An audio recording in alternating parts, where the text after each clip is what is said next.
Hi అండి, ఎగ్గులో కొత్త recipe చూసేద్దామండి.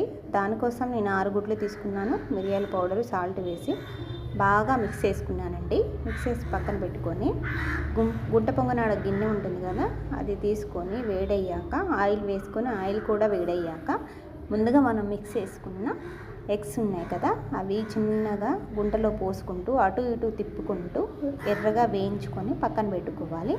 మనం కర్రీ కోసం ఆయిల్ వేసుకొని ఉల్లిపాయలు, ఉప్పు, పసుపు, అల్లం వెల్లుల్లి పేస్ట్ పచ్చివాసన పోయేంత వరకు వేయించుకొని కరివేపాకు, టమాటాలు వేసి పైన సాల్ట్ వేసి 15 నిమిషాలు ఉడికాక కారం, ఉప్పు, మనం ముందుగా ఉడికించుకున్న ఎగ్ పీసెస్ ఉన్నాయి కదా, అవి కూడా వేసుకొని 15 నిమిషాలు ఉడికించుకుంటే మనకి ఎగ్స్కి ఉప్పు కారం అనేది బాగా పడుతుందండి. 15 నిమిషాల తర్వాత చికెన్ మసాలా, కొత్తిమీర వేసి దించుకుంటే సరిపోతుందండి. ఎగ్ కర్రీ రెడీ అయిపోతుంది.